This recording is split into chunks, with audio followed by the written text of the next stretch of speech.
بسم اللہ الرحمن الرحیم۔ گزشتہ چند مہینے پہلے میں کشمیر گھومنے گیا۔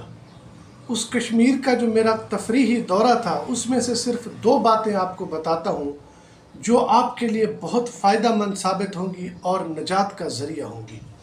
میں ضلع باغ میں تھا تو ہمارے جو میزبان تھے وہ ہمیں ایک جگہ گھمانے لے گئے، ایک گاؤں میں لے گئے۔ مجھے کہا کہ کاشف بھائی اس گاؤں کو دیکھیں، پورا توجہ سے دیکھیں۔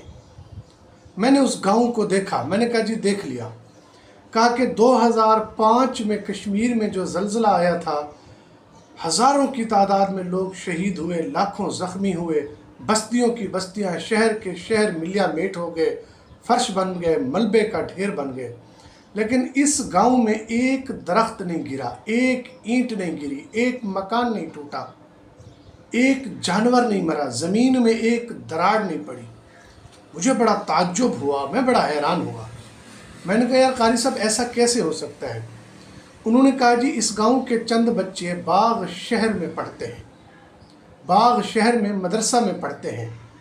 تو جب بات زلزلے کے بعد بیٹھے لوگ دیکھا کہ ایسا کیوں ہوا، تو ان بچوں نے کہا ہے کہ ہم روزانہ عشاء کے بعد، ہمارا معمول ہے صبح کے بعد اور عشاء کے بعد یہ دعا بسم اللہ الذی لا یضر مع اسمہ شیء فی الارض ولا فی السماء وہو السمیع العلیم، ہم اس دعا کا ورد کرتے تھے جس کا ترجمہ ہے شروع اللہ کے نام سے، جو بابرکت نام ہے، بڑا رحم والا ہے۔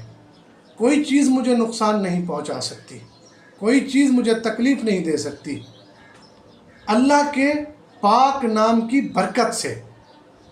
وہو السمیع العلیم، جو خوب سننے والا ہے اور جاننے والا ہے۔ تو اس دعا کا صبح و شام خوب اہتمام کریں۔ اس دعا سے بڑے بڑے لوگوں نے دشمن کے شر سے، مالی پریشانی سے، تنگ دستی سے، محتاجی سے نجات پائی ہے۔ ریکمنڈ ہے کہ اس دعا کو کم از کم 3 مرتبہ بسم اللہ الذی لا یضر مع اسمہ شیء فی الارض ولا فی السماء وہو السمیع العلیم پڑھیں۔ باقی الحمدللہ ایک نوٹس یہ بھی آپ کو دینا تھا کہ کشمیر کے لوگ بہت مہمان نواز، رحم دل لوگ ہیں، اچھے لوگ ہیں، کیئر کرنے والے، خیال کرنے والے لوگ ہیں۔ اب چونکہ ہمارے لوگ تفریحی مقام پر جاتے ہیں، وہاں پر ہوٹلوں والوں کی جو بدسلوکی ہوتی ہے، واش روم والے، ہوٹل والے، رینٹ والے، سواری والے، گھوڑے والے، ان سے مل کے تلخ کلامی کر کے آ جاتے ہیں کہ کشمیر کے لوگ اچھے نہیں ہیں، فلاں علاقے کے لوگ اچھے نہیں ہیں۔ وہ دراصل وہ بھی خود باہر سے آئے ہوئے کاروباری لوگ ہوتے ہیں۔